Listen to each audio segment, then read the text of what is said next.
रोशन और उमा के घर बेटी पैदा होती है और वे दोनों अपनी बेटी को बड़े ही नाजों से पालने पोसने लगते हैं। एक दिन रोशन उमा से कहता है, उमा, हमारी बेटी अंजू बड़ी होने लगी है। हम अपनी बेटी को खूब पढ़ाएंगे। हाँ जी, घर में भगवान की दी मौज है। हम अंजू के जीवन को खुशहाल बनाने में कोई कसर नहीं छोड़ेंगे। हाँ, बात तो तुम्हारी ठीक है। हम अपनी बेटी को मन चाहे खुशियां तो दे ही सकते हैं ना। एक दिन रोशन किसी काम से शहर जाता है तो उसे उसका बचपन का दोस्त महेश मिल जाता है। रोशन महेश को देखकर बहुत खुश होता है और पूछता है, अरे महेश, तुम सुनाओ भाई, कैसे हो? मैं ठीक हूँ भाई, बस किसी तरह जिंदगी कट रही है। यह कहते कहते महेश उदास हो जाता है और उसकी आंखों से आंसू टपकने लगते हैं। अरे, तुम रोने क्यों लगे महेश? कोई दुख हो तो मुझे बताओ, मैं तुम्हारी मदद करूंगा भाई। मजदूरी करके अपने बच्चे पाल रहा हूँ। कुछ दिन से मजदूरी नहीं मिली तो भूखे मरने की नौबत आ गई है। यह सुनकर रोशन महेश को तसल्ली देते हुए कहता है, अरे महेश, तुम चिंता मत करो, मेरे साथ गांव चलो। वहां मेरा अनाज का एक गोदाम है। मुझे उसकी देखरेख के लिए एक आदमी की जरूरत है। अब चाहो तो तुम ये काम कर सकते हो। यह सुनकर महेश बहुत खुश हो जाता है और रोशन के गोदाम पर काम करने के लिए तैयार हो जाता है। वह अगले ही दिन अपने परिवार के साथ गांव में आ जाता है।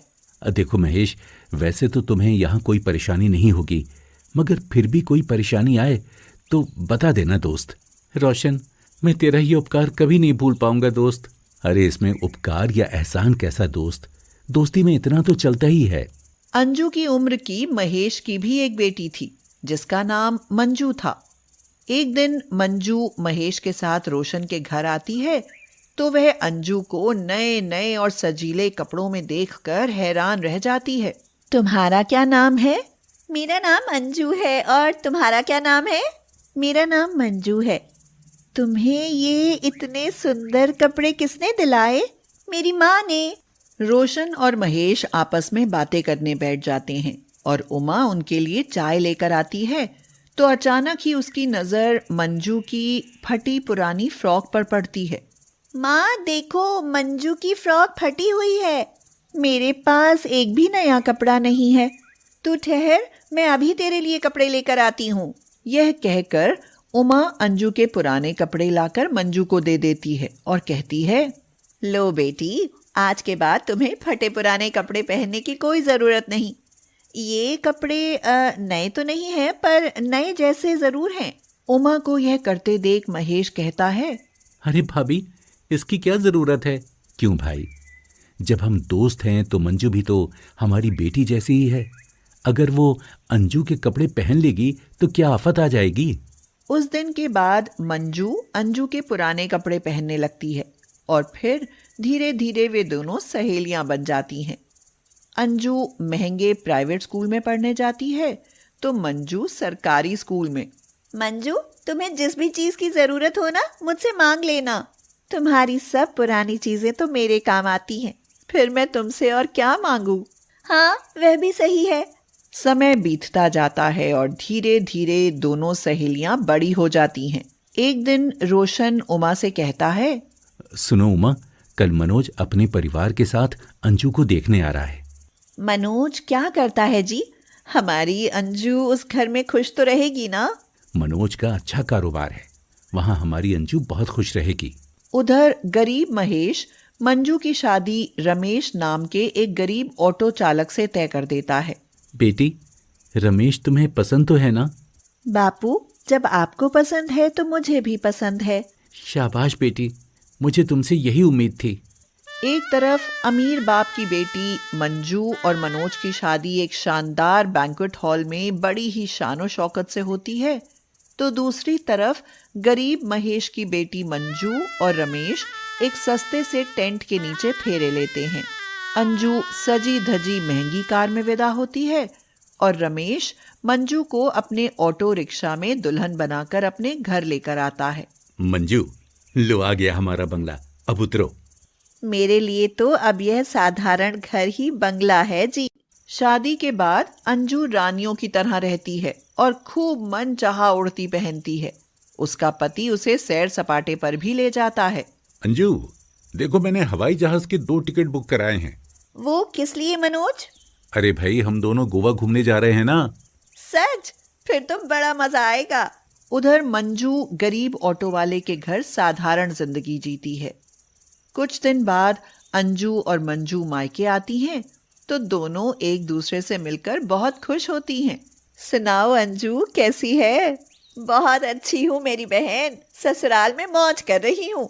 यह तो बहुत अच्छी बात है, मेरे लिए इससे बढ़कर और क्या खुशी होगी। दोनों सहेलियां काफी देर तक बातें करती रहती हैं और फिर चलते समय अंजू मंजू से कहती है, सुनो मंजू, अगले संडे को उनका जन्मदिन है। हम शानदार पार्टी करने जा रहे हैं।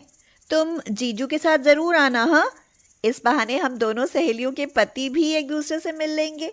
मैं जरूर आऊंगी अंजू। मंजू रमेश के साथ अंजू के पति के जन्मदिन की पार्टी में आती है। अंजू उन्हें देखकर फूली नहीं समाती और कहती है, अरे आ गए आप लोग, आइए मैं आपको मनोज से मिलवाती हूँ। अंजू यह कह ही रही होती है कि तभी मनोज और उसके कुछ अमीर दोस्त उधर आ जाते हैं। मनोज, इनसे मिलो, यह मेरी जान से प्यारी सहेली मंजू है और यह इनके पति रमेश हैं। ये तुम्हारी वही सहेली है ना जो तुम्हारे फेंके हुए कपड़े पहनकर बड़ी हुई है? और ये इसका पति एक गरीब ऑटो चालक। अरे नहीं, यहाँ बुलाने की क्या जरूरत थी अंजू? मनोज, तुम ये कैसी बातें करने लगे? ठीक ही तो कह रहा हूँ। अरे ये अमीरों की पार्टी है अंजू। ऐसे लोगों की हैसियत प्लेटें साफ करने वाले नौकरों से ज्यादा कुछ नहीं है। मनोज का यह रूप देखकर अंजू पानी पानी हो जाती है और उसे मनोज पर बहुत गुस्सा आता है। वह कहती है, आप में अमीर होने का इतना घमंड हो सकता है? अगर मुझे पहले पता होता तो मैं इन्हें यहाँ कभी ना बुलाती। आखिर मंजू मेरी सहेली है। अरे एक नौकर की बेटी को क्यों सिर पर बैठा रखा है? मंजू और रमेश मनोज से अपनी बेइज्जती सहन नहीं कर पाते और वहां से चुपचाप लौट आते हैं। मंजू रोते हुए कहती है, हमें वहां जाना ही नहीं चाहिए था। अरे भूल जाओ ना मंजू, ये अमीर लोग होते ही ऐसे हैं। ये गरीब को नौकर से ज्यादा कुछ नहीं समझते। रमेश, शायद मैं यही बात कभी ना समझ पाई। उस दिन के बाद मंजू अंजू के बारे में सोचना ही छोड़ देती है। फिर कुछ दिन बाद मंजू रमेश के साथ ऑटो में कहीं जा रही होती है तो उनकी नजर अचानक ही एक दुर्घटनाग्रस्त कार पर पड़ती है। वे कार के पास जाकर देखते हैं तो हैरान ही रह जाते हैं। मनोज घायल अवस्था में कह रहा है, अरे रमेश, मंजू, मेरी मदद करो, मुझे अस्पताल लेकर चलो भाई। अरे आप चिंता मत कीजिए, हम आपको अभी अस्पताल ले जाते हैं। रमेश और मंजू मनोज से मिला अपमान भूलकर इंसानियत का परिचय देते हैं। वे मनोज को समय रहते अस्पताल पहुंचा देते हैं और समय पर इलाज मिल जाने से उसकी जान बच जाती है। फिर जैसे ही मनोज को होश आता है, वह रमेश और मंजू से माफी मांगने लगता है और कहता है, हो सके तो आप दोनों मुझे माफ कर दीजिए। आज आप दोनों ने मुझे सिखा दिया कि अमीरी से ज्यादा इंसानियत की कीमत होती है। इस तरह मनोज का घमंड चूर चूर हो जाता है और वह रमेश और मंजू से अपनों जैसा प्यार करने लगता है। यह देख दोनों सहेलियां बहुत खुश हो